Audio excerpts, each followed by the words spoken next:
परिचय।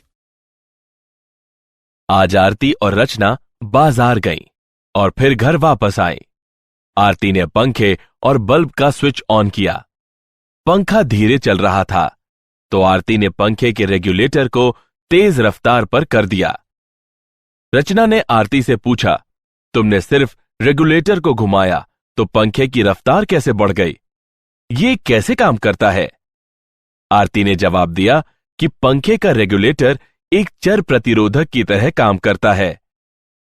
शुरुआती स्थितियों में प्रतिरोध उच्च होता है और पंखे की गति कम होती है, लेकिन जब रेगुलेटर घुमाया जाता है तो इसका प्रतिरोध घटकर इसके न्यूनतम मान पर हो जाता है और इस प्रकार पंखे की गति उच्चतम हो जाती है। इसका अर्थ है कि प्रतिरोधक का घटता है तो विद्युत धारा का मान बढ़ता है। छात्रों, आज हम विद्युत धारा के बारे में और अधिक पढ़ेंगे।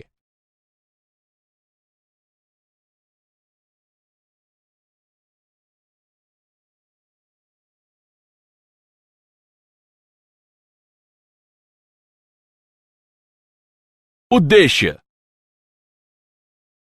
इस पाठ के अंत में आप निम्न करने में सक्षम हो जाएंगे: विद्युत धारा को परिभाषित करना, चालकों में विद्युत धारा को समझना, ओम का नियम परिभाषित करना, प्रतिरोधकता की गणना करना, ओम के नियम की सीमाएं जानना, विभिन्न पदार्थों की प्रतिरोधकता का निर्धारण करना, प्रतिरोध की ताप निर्भरता का मूल्यांकन करना, विद्युत ऊर्जा और शक्ति को परिभाषित करना, प्रतिरोधकों के युग्म का मूल्यांकन करना, सेल और इसके संयोजनों को समझना, किरचॉफ नियम को बताना, व्हीटस्टोन सेतु, मीटर सेतु और पोटेंशियोमीटर को परिभाषित करना।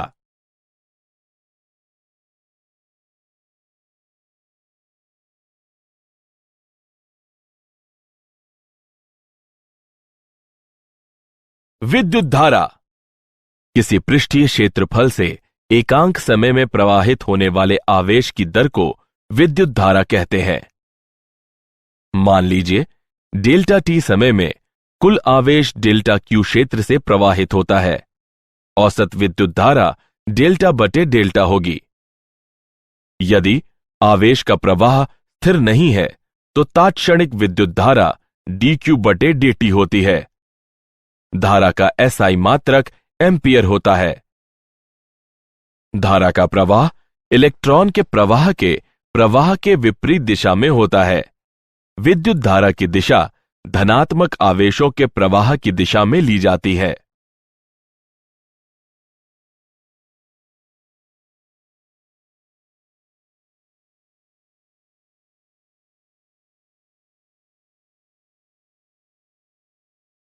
चालकों में विद्युत धारा। किसी चालक में धारा के प्रवाह के लिए उसमें विभवांतर होना आवश्यक है। धारा का प्रवाह उच्च विभव से निम्न विभव की दिशा में होता है। जब एक बैटरी किसी चालक के सिरों से जोड़ी जाती है तो बैटरी के टर्मिनल से जुड़े सिरों से प्रारंभ होकर चालक पर विपरीत चिन्ह का पृष्ठीय आवेश बनने लगता है। यह पृष्ठीय आवेश विद्युत क्षेत्र का निर्माण करते हैं।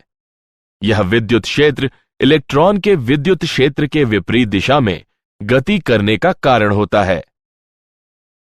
संघटन के कारण इलेक्ट्रॉन चालक में धीमी गति से प्रवाहित होते हैं और उनके औसत वेग को अपवाह वेग Vd कहते हैं। इलेक्ट्रॉन के इस निर्देशित प्रवाह से धारा का निर्माण होता है।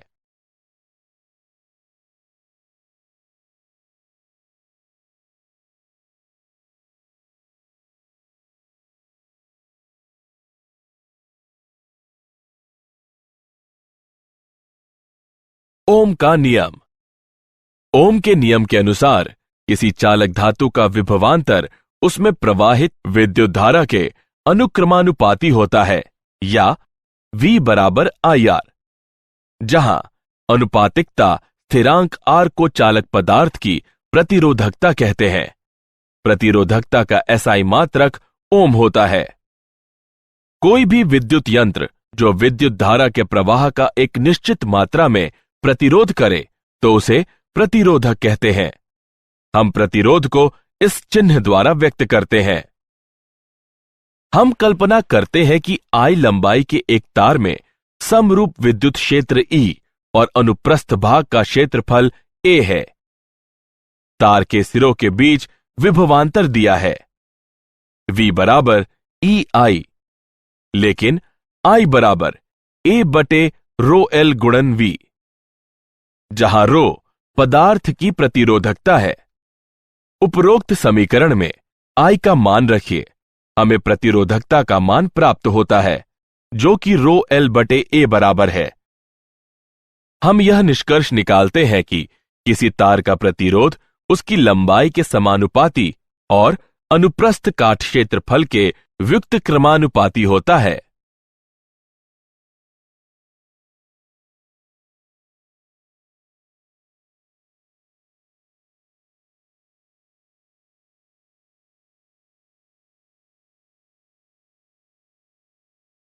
इलेक्ट्रॉन का अपवाह और प्रतिरोधकता का उद्गम।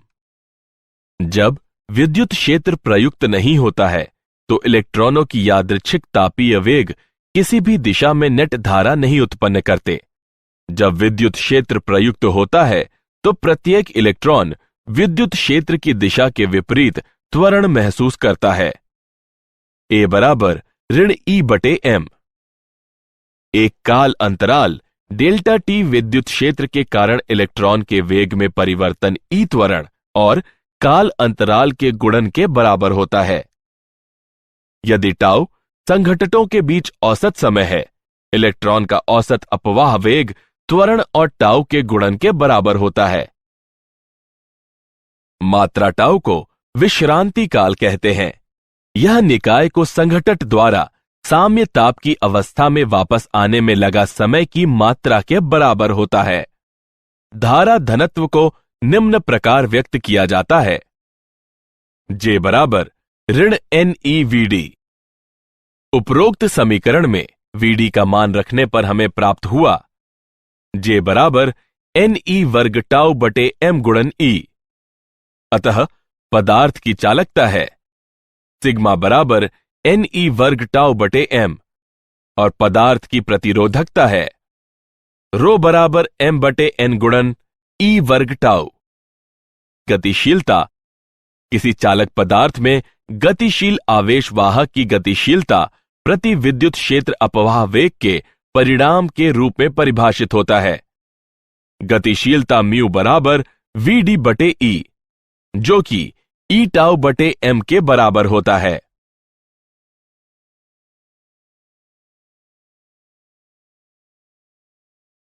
ओम के नियम की सीमाएं। हालांकि ओम का नियम बहुत से पदार्थों के लिए सत्य पाया गया है, फिर भी विद्युत परिपथ में प्रयुक्त ऐसे कई पदार्थ और यंत्र हैं जिनमें V और I में समानुपातिकता नहीं होती। विचलन निम्न प्रकार के होते हैं। V और I के बीच संबंध चिन्ह V पर निर्भर करता है। V के परिमाण को स्थिर रख उसकी दिशा उलट देने पर उसी परिमाण की धारा उत्पन्न नहीं करता जैसा कि I विपरीत दिशा में करता है। V I के समानुपाती नहीं रह जाता। समान धारा V के लिए I के एक से अधिक मान होते हैं। इस तरह का व्यवहार करने वाला एक पदार्थ गैलियम आर्सेनाइड है।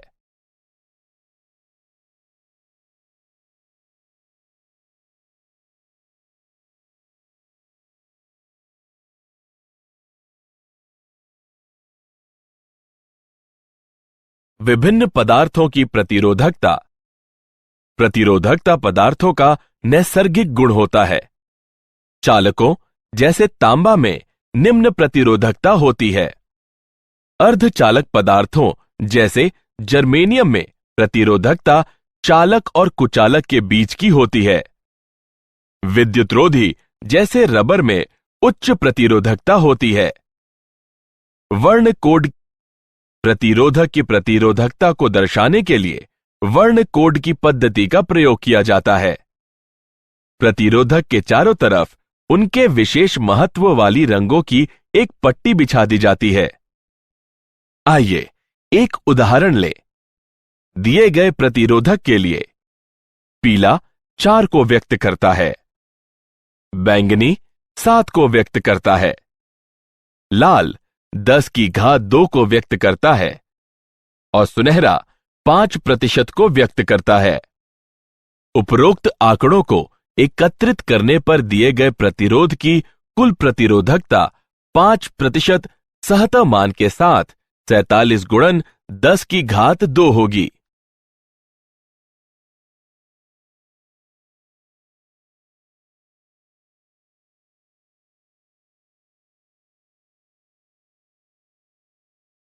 प्रतिरोधकता की ताप पर निर्भरता।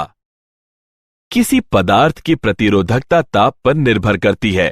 ताप और प्रतिरोधकता का अंतर संबंध निम्न प्रकार व्यक्त किया जाता है, जहां रो और रो नॉट क्रमशः टी और टी नॉट ताप पर प्रतिरोधकताएं हैं। अल्फा को प्रतिरोधकता ताप गुणांक कहते हैं। धातुओं में ताप में वृद्धि के साथ ही प्रतिरोधकता में वृद्धि होती है और अल्फा का मान धनात्मक होता है। मिश्र धातुओं में प्रतिरोधकता बहुत अधिक होती है, लेकिन ताप निर्भरता क्षीण होती है। मिश्र धातु में पूर्ण शून्य ताप पर भी अवशेष प्रतिरोधकता होती है, जबकि शुद्ध धातु में पूर्ण शून्य ताप पर उपेक्षणीय अति न्यून प्रतिरोधकता होती है। अर्धचालकों में ताप में वृद्धि होने पर प्रतिरोधकता कम होती है और अल्फा ऋणात्मक होता है। विद्युत ऊर्जा और शक्ति। कल्पना कीजिए कि एक परिपथ में धारा I है और उसके दो सिरों A और B के बीच विभवांतर V है। काल अंतराल डेल्टा T में आवेश की एक मात्रा डेल्टा Q बराबर I डेल्टा T परिपथ के बिंदु A से B बिंदु की ओर चलती है और विद्युत क्षेत्र द्वारा किया गया कार्य है। जिस दर से विद्युत ऊर्जा किसी परिपथ के एक भाग में प्रवेश करती है, उसे विद्युत शक्ति निवेश कहते हैं। शक्ति का SI मात्रक वॉट होता है। प्रतिरोधक में क्षयित शक्ति। जब किसी प्रतिरोधक में विभवांतर V उपस्थित हो, प्रतिरोधक के मुक्त इलेक्ट्रॉन में विद्युत क्षेत्र द्वारा त्वरण उत्पन्न किया जाता है और उनमें गतिज ऊर्जा का संचार होता है। ये इलेक्ट्रॉन प्रतिरोधक पदार्थ के परमाणुओं से संघटन करने पर उन्हें अपनी गतिज ऊर्जा का एक अंश प्रदान करते हैं। प्रतिरोधक में ऊर्जा का यह स्थानांतरण प्रतिरोधक के ताप में वृद्धि कर देता है। प्रतिरोध में शक्ति निवेश निम्न प्रकार व्यक्त की जाती है।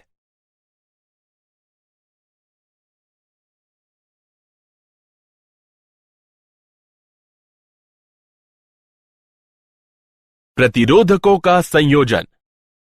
दो या अधिक प्रतिरोधकों को किसी भी मात्रा के वांछित मात्रा का तुल्य प्रतिरोध प्राप्त करने के लिए एक दूसरे से एक निश्चित क्रम में संयोजित किया जा सकता है।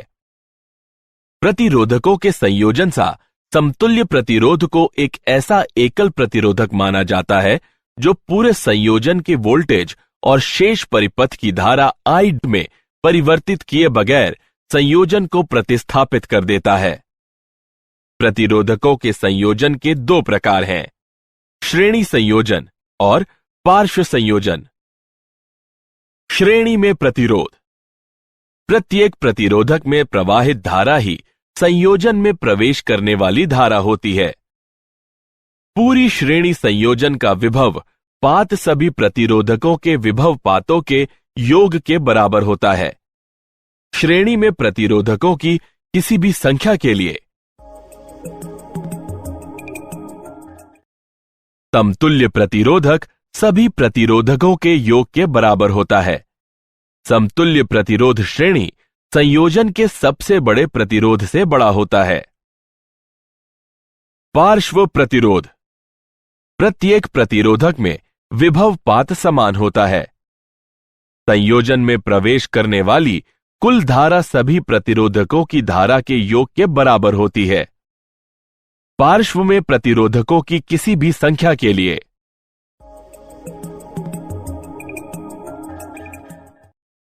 समतुल्य प्रतिरोधक का व्युत्क्रम सभी प्रतिरोधकों के व्युत्क्रमों के योग के बराबर होता है। समतुल्य प्रतिरोध संयोजन की सबसे छोटे प्रतिरोध से छोटा होता है।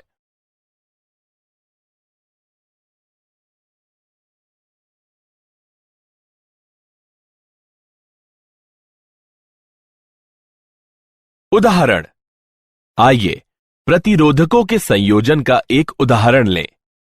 आकृति में दिखाए गए प्रतिरोधक संजाल में ए और बी के बीच प्रतिरोध की गणना कीजिए। आइए हल देखें।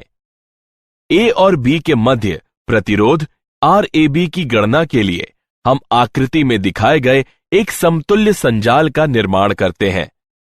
अब हम भुजा GEFH के प्रतिरोध की गणना करते हैं, जो कि 1-1-1 बराबर 3 ओम है। यह भुजा GH के प्रतिरोध के पार्श्व में है। अतः G और H के मध्य प्रभावी प्रतिरोध 0.75 ओम है। अतः A और B के मध्य प्रभावी प्रतिरोध 2.75 ओम है। अब RAB बराबर 1-0.75-1 बराबर 2.75 ओम है।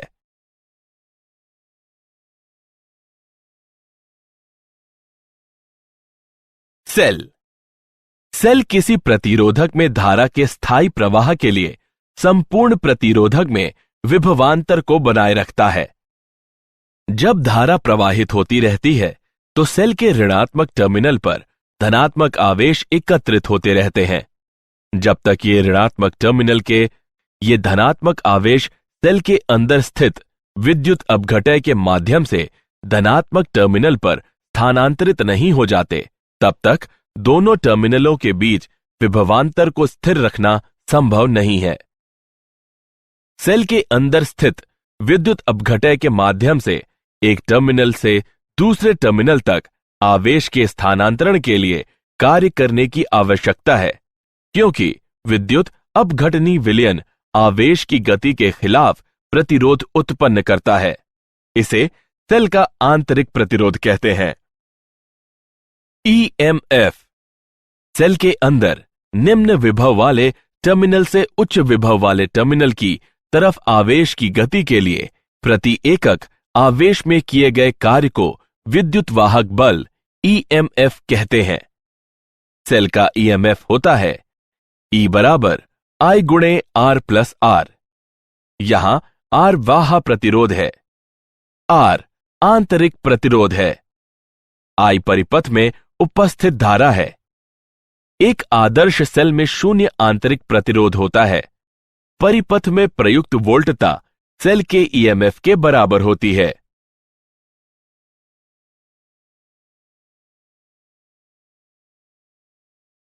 श्रेणी तथा पार्श्व क्रम में सेल। श्रेणी संयोजन में सेल। श्रेणी में सेल के सिरों को परस्पर इस प्रकार जोड़ा जाता है कि प्रत्येक सेल से धारा प्रवाहित हो। जब सेल श्रेणी क्रम में जोड़े जाते हैं तो बैटरी का EMF सभी सेलों के EMF के योग के बराबर होता है। कुछ आंतरिक प्रतिरोध सभी सेलों के आंतरिक प्रतिरोधों के योग के बराबर होता है। प्रत्येक सेल में वही धारा होती है जो पूरे श्रेणी क्रम में होती है।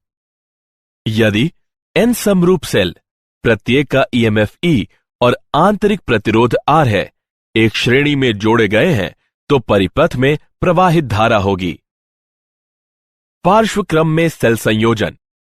जब सेल के आवेश को विभिन्न सेलों में विभाजित किया जाता है तो इसे पार्श्व क्रम सेल संयोजन कहते हैं। जब समरूप सेल पार्श्व क्रम में संयोजित होते हैं, बैटरी का EMF एकल सेल के EMF के बराबर होता है। कुछ आंतरिक प्रतिरोध का व्युत्क्रम सभी एकल सेलों के आंतरिक प्रतिरोधों के व्युत्क्रम के योग के बराबर होता है। बाह्य परिपथ की धारा सभी सेलों में समान रूप से विभाजित होती है। यदि N समरूप सेल प्रत्येक का EMF E और आंतरिक प्रतिरोध R है, एक पार्श्वक्रम में जोड़े गए हैं तो परिपथ में प्रवाहित धारा निम्न होगी। किरचॉफ के नियम। पहला नियम, संधि नियम। किसी संधि पर संधि से प्रवेश करने वाली विद्युत धाराओं का योग इस संधि से निकलने वाली विद्युत धाराओं के योग के बराबर होता है। संधि में प्रवेश करने वाली या निकलने वाली विद्युत धाराओं का बीजगणितीय योग 0 होता है। दूसरा नियम, पाश नियम। प्रतिरोधकों तथा सेलों से सम्मिलित किसी बंद पाश के चारों ओर विभव में परिवर्तनों का बीजगणितीय योग 0 होता है।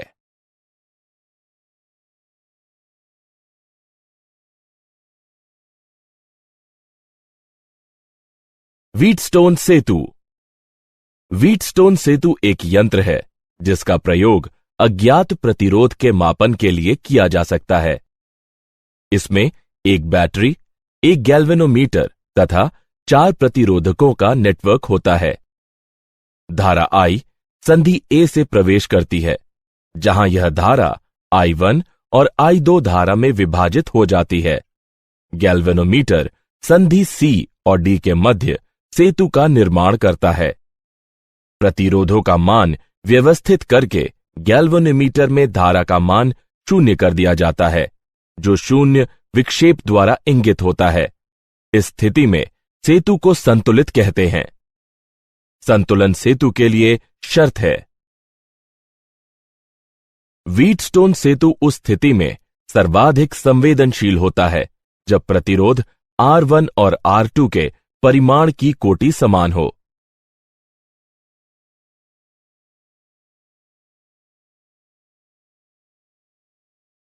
मीटर सेतु। मीटर सेतु व्हीटस्टोन सेतु की एक प्रायोगिक युक्ति है। यह यंत्र 1 मीटर लंबे एक समान अनुप्रस्थ काट क्षेत्रफल वाले तार से निर्मित होता है, जिसे 2 टर्मिनलों A और C के बीच एक लकड़ी की पट्टी पर एक समानांतर मीटर स्केल, जो तार के किसी भी भाग की लंबाई माप सकती है, के साथ कस दिया जाता है। हम सेल को पूरे तार, जिसकी लंबाई AC है, से जोड़ देते हैं। गैल्वेनोमीटर का एक सिरा रिक्तियों के मध्य बीचों बीच बिंदु D पर तांबे की पट्टिका से जुड़ा रहता है और दूसरा सिरा एक जॉकी से जुड़ा होता है, जिसे तार के किसी भी वांछित बिंदु से जोड़ा जा सकता है। एक प्रतिरोध बॉक्स R रिक्ति G1 से जुड़ा होता है और अज्ञात प्रतिरोध S रिक्ति G2 से जुड़ा होता है। संतुलन की अवस्था में हम पाते हैं, अज्ञात प्रतिरोध की गणना के लिए हमें केवल संतुलन लंबाई ही की शुद्ध परिगणना करनी होती है।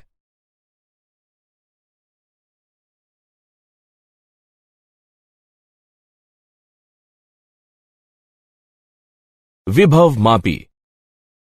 विभव मापी का अनुप्रयोग 2 सेलों या EMF के अन्य 2 स्रोतों के EMF की तुलना करने के लिए किया जाता है। विभव मापी का प्रयोग सेल के आंतरिक प्रतिरोध के मापन, धारा मापी या वोल्ट मापी के अंश शोधन, प्रतिरोधों की तुलना करने और ताप विद्युत EMF के मापन के लिए किया जाता है। विभव मापी का सिद्धांत। एक समान अनुप्रस्थ काट क्षेत्रफल और एक समान संघटन वाले किसी भी लंबाई के तार से जब एक स्थायी विद्युत धारा प्रवाहित होती है, तो उसका विभवांतर उसकी लंबाई के समानुपाती होती है। विभव मापी से जितना कम विभवांतर मापा जा सकता है, विभव मापी की संवेदनशीलता उतनी ही अधिक होती है। विभव मापी का टर्मिनल A एक बैटरी, एक धारा मापी, एक धारा नियंत्रक और एक गामी कुंजी की सहायता से टर्मिनल B से जुड़ा हुआ है। दिए गए सेल का धनात्मक टर्मिनल, जिसकी आंतरिक प्रतिरोधकता ज्ञात करनी है, विभव मापी के टर्मिनल A से जुड़ा हुआ है और ऋणात्मक टर्मिनल एक गैल्वेनोमीटर G और प्रतिरोध बॉक्स के माध्यम से सर्पी संपर्क S से जुड़ा हुआ है। सेल का आंतरिक प्रतिरोध निम्न है। यहां L1 संतुलन लंबाई है जब K2 खुला है। L2 संतुलन लंबाई है जब K1 खुला है।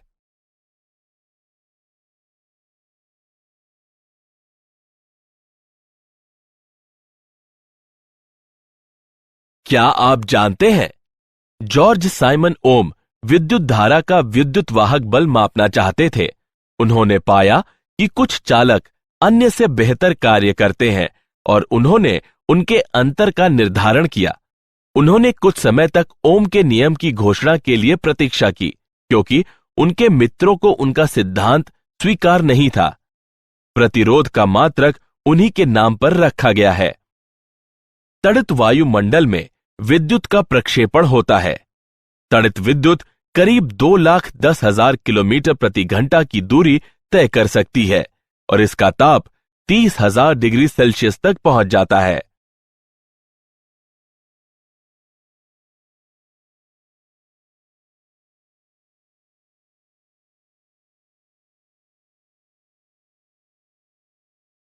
किसी अन्य अवयव जैसे कोई प्रकाश उत्सर्जी डायोड के साथ श्रेणी क्रम में रखी प्रतिरोधक धारा को सुरक्षित मान तक घटा देता है। बैटरी विस्फोट बैटरी के दुरुपयोग या खराबी के कारण होता है, जैसे कि रिचार्ज न होने वाली बैटरी को रिचार्ज करना या बैटरी में शॉर्ट सर्किट हो जाना। कार की बैटरियों में जब शॉर्ट सर्किट से अत्यधिक विद्युत धारा उत्पन्न हो जाती है तो उनके विस्फोट की ज्यादा संभावना होती है।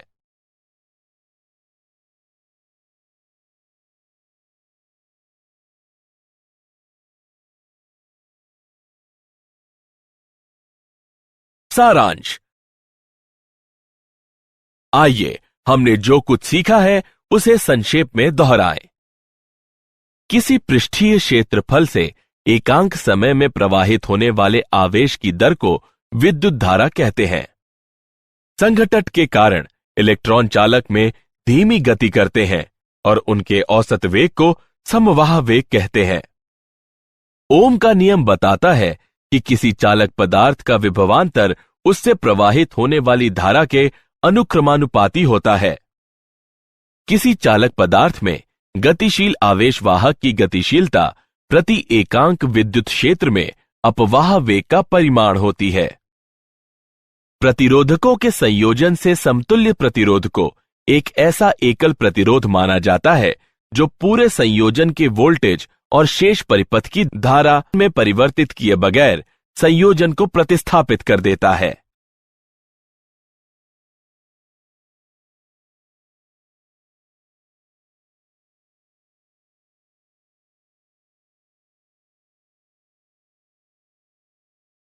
सेल के अंदर निम्न विभव वाले टर्मिनल से उच्च विभव वाले टर्मिनल की तरफ आवेश की गति के लिए प्रति एकक आवेश में किए गए कार्य को विद्युत वाहक बल कहते हैं। किरचॉफ का पहला नियम बताता है कि किसी संधि पर संधि से प्रवेश करने वाली विद्युत धाराओं का योग इस संधि से निकलने वाली विद्युत धाराओं के योग के बराबर होता है। किरचॉफ का दूसरा नियम बताता है कि प्रतिरोधकों तथा सेलों से सम्मिलित किसी बंद पाश के चारों ओर विभव में परिवर्तनों का बीजगणितीय योग शून्य होता है।